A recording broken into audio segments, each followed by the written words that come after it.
वहाँ पर तो जी पूरे वर्ल्ड से लोग पहुँच रहे हैं। जैसे अभी ये मैडम बैठी हैं साथ, अपने पीछे हैं, शायद ऑस्ट्रेलिया से आई हैं। जी। कुछ गुजरात से आए हैं स्वामी जी। ये गुजरात से आए हैं, वो सहारनपुर से आए हैं। एक स्वामी जी अभी पंजाब से आए हैं।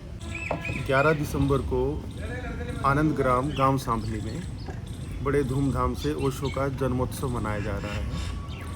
इसकी सूचना देने के लिए सभी ओशो प्रेमियों को हमने ये प्रेस कॉन्फ्रेंस की। गांव सांभली में आनंद ग्राम नाम की एक जगह है, एक आश्रम है, एक होलिस्टिक सेंटर है, नेचुरोपैथी सेंटर है, नेचुरल फार्म है।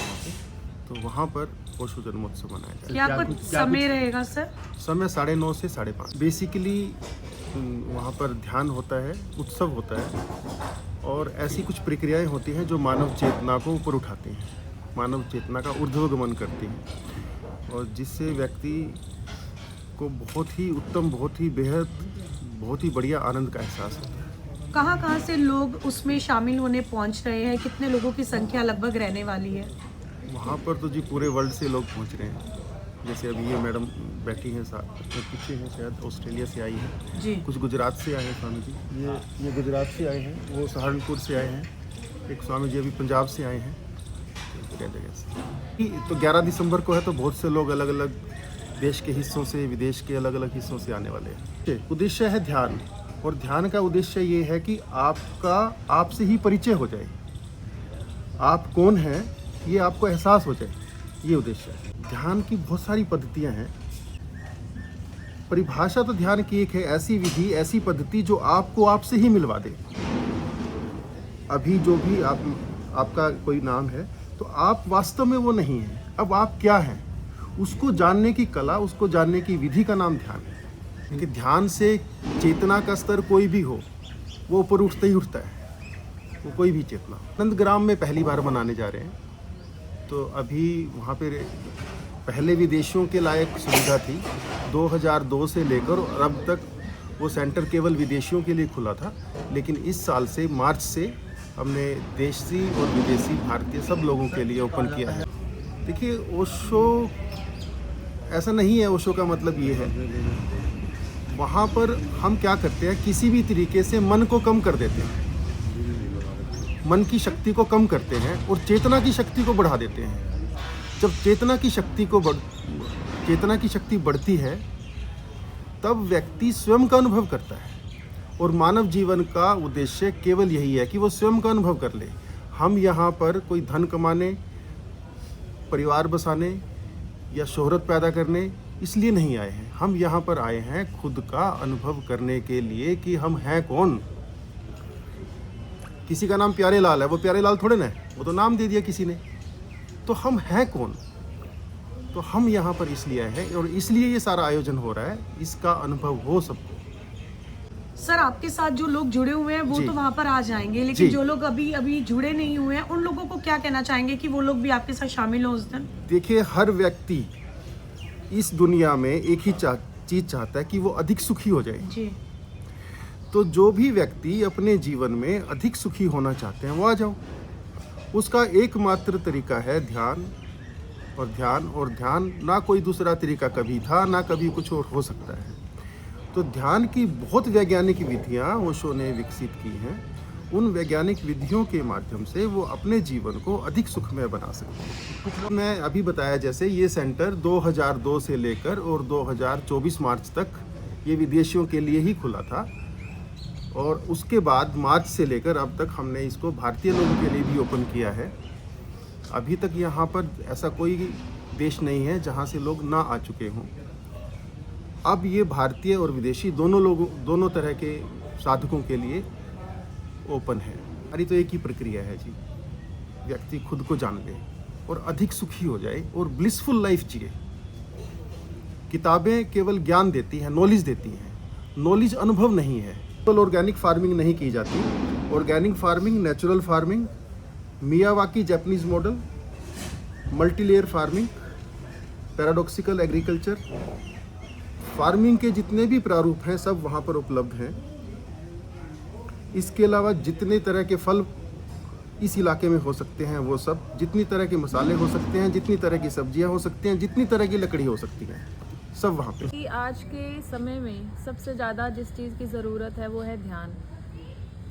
क्योंकि बहुत सारे लोग होते हैं जो अंदर से डिप्रेस रहते हैं, स्ट्रेस में रहते हैं, टेंशन में रहते हैं और वो उसके सॉल्यूशन बाहर ढूंढते रहते हैं, जैसे एस्ट्रोलॉजी में, न्यूमरोलॉजी में, इस तरह सॉल्यूशन ढूंढते रहते हैं, बट उनको कोई सॉल्यूशन नहीं मिलता बाहर। तो सॉल्यूशन हमारे अंदर है और भीतर को जानने की कला ध्यान है। तो सबको ध्यान से जुड़ना चाहिए। जितने भी लोग इसको देख रहे हैं, मैं सबको बोलूँगी कि सब लोग आएँ और एक बार इससे जुड़कर देखें, क्योंकि आप बाहर बहुत सारी चीज़ों का एक्सपीरियंस कर रहे हैं, एक बार स्वयं का भी आप अनुभव लीजिए। कि वाणी आप सुन पाएंगे, आप ध्यान में उतर पाएंगे, आप उत्सव का आनंद ले पाएंगे।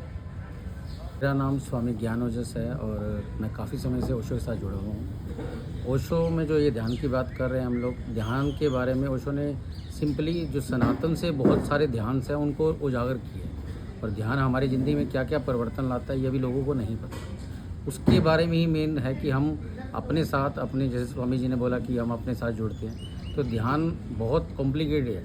अब इस युग के अंदर 3 शब्द बड़े ख़तरनाक है जिसके लोग बात करना नहीं चाहते, ध्यान, प्रेम। इसको सही में क्या मायने हैं इसकी सही में इसकी क्या जानकारी है?